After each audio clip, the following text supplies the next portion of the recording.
Ratusan tenaga honorer Pemkot Metro Lampung berunjuk rasa di depan kantor wali kota.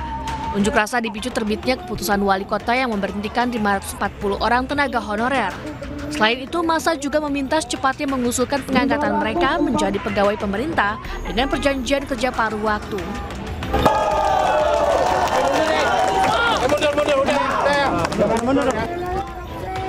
Selama 3 jam berorasi di depan kantor wali kota, massa pun akhirnya diterima masuk untuk melakukan audiensi. Pemerintah Kota Lampung pun berjanji kepada massa bakal memperkerjakan kembali para tenaga honorer yang dirumahkan.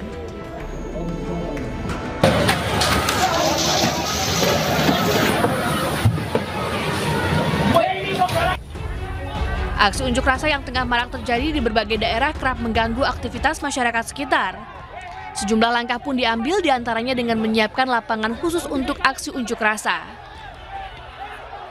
Nantinya pimpinan atau perwakilan pejabat wajib keluar dan mendengarkan tuntutan yang disampaikan di lapangan ini. Karena itu sebaiknya dibikin lagi halaman depan itu dibuatkan supaya biar 1.000-2.000 orang muat. Baru berunjuk rasa, pada saat unjuk rasa masyarakat pimpinannya keluar untuk menerima mereka. Sementara itu, rangkaian aksi unjuk rasa yang terjadi sejak akhir Agustus lalu membuat pengamanan di DPR RI diperketat. Prajurit TNI akan terus disiagakan untuk menjaga kompleks parlemen. Jadi TNI akan menjaga simbol kedaulatan negara di DPR.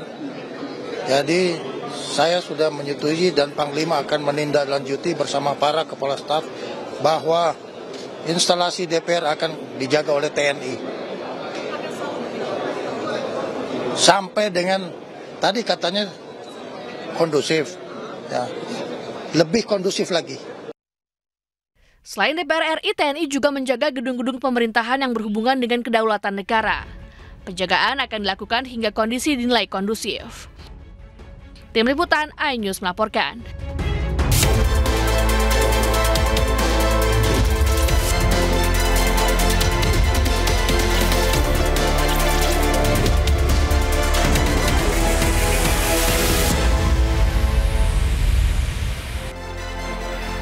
Selamat siang pemirsa, Mahkamah Konstitusi resmi menolak gugatan pendidikan anggota Polri minimal sarjana. Sementara itu, pemerintah akan buka magang besar-besaran dengan upah minimum provinsi. Selain informasi tadi, kami juga akan hadirkan beragam informasi menarik dan terkini terkait kebijakan hingga kegiatan para pemimpin bangsa. Bersama saya Fazilah Khairunisa, inilah Pemimpin Rakyat, pemimpin beraksi, rakyat awasi.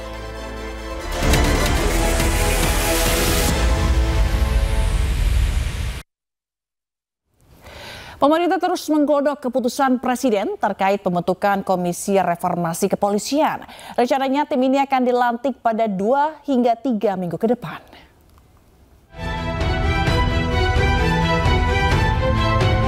Aksi unjuk rasa yang terjadi pada akhir Agustus lalu mengeluarkan sejumlah tuntutan. Salah satunya adalah reformasi kepolisian. Menteri Koordinator Bidang Hukum, HAM, Imigrasi dan Pemasyarakatan RI, Yusril Iza Mahendra, menyebut Presiden Prabowo telah menyiapkan kepres pembentukan tim atau Komisi Reformasi Polri. Komisi ini akan dilantik pada 2 hingga 3 minggu ke depan. Tadi Pak Presiden juga mengatakan kepada saya bahwa akan membentuk tim reformasi kepolisian. Itu mungkin dalam 3 minggu ke depan akan dibentuk timnya. Kalau tadi Pak Ahmad Doviri itu dilantik sebagai staf khusus Presiden, juga ikut menangani reformasi kepolisian. Tapi ya, bukan tim reformasi kepolisian yang akan dibentuk oleh Presiden tadi. Usulan pembentukan Komisi Reformasi Kepolisian diajukan oleh sejumlah tokoh Gerakan Nurani Bangsa kepada Presiden Prabowo di Istana Kepresidenan pada 11 September lalu. Dalam pertemuan tertutup yang berlangsung selama 3 jam, Presiden menyetujui reformasi di tubuh kepolisian. Tadi juga disampaikan oleh Gerakan Nurani Bangsa perlunya evaluasi dan reformasi kepolisian yang disambut juga oleh Pak Presiden akan segera membentuk tim atau Komisi Reformasi Kepolisian. Saya kira ini juga atas tuntutan dari masyarakat yang cukup banyak. Tak hanya di tubuh Polri, para tokoh yang hadir juga menyampaikan tuntutan reformasi di bidang ekonomi, politik, hukum, HAM, pertahanan, dan keamanan. Reformasi di tubuh Polri juga menjadi salah satu tuntutan rakyat saat aksi unjuk rasa yang digelar pada akhir Agustus hingga awal September lalu. Tim Liputan iNews melaporkan.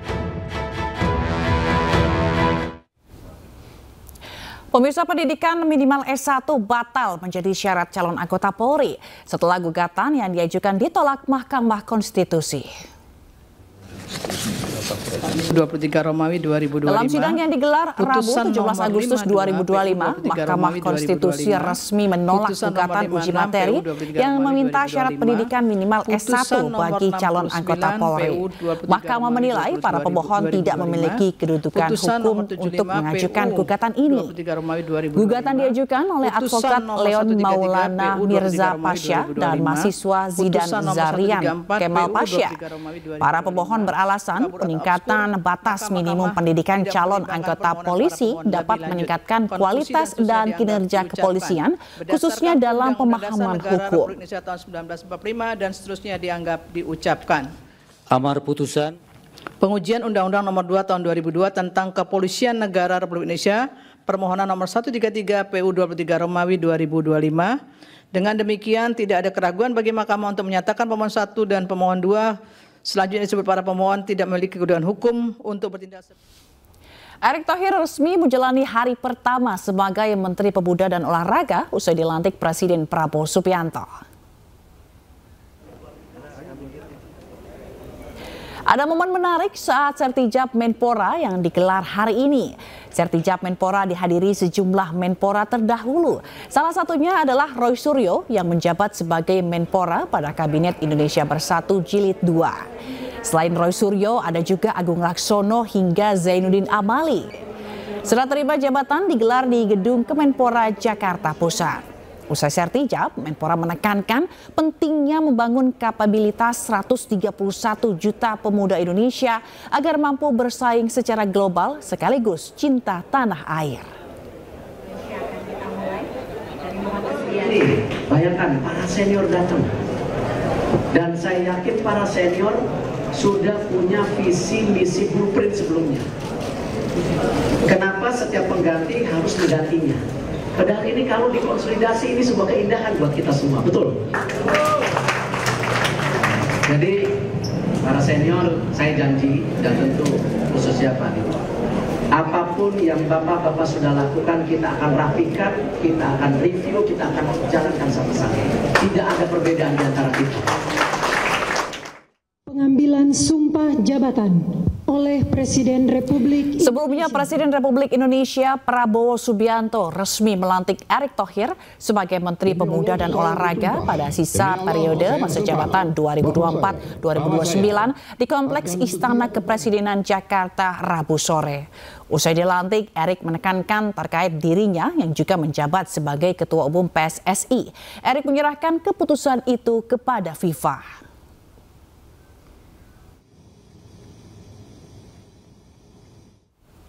Fenomena job hugging atau memeluk pekerjaan milik Gen Z. Lalu apa langkah pemerintah untuk sediakan lapangan pekerjaan bagi rakyat? Tetaplah di iNews.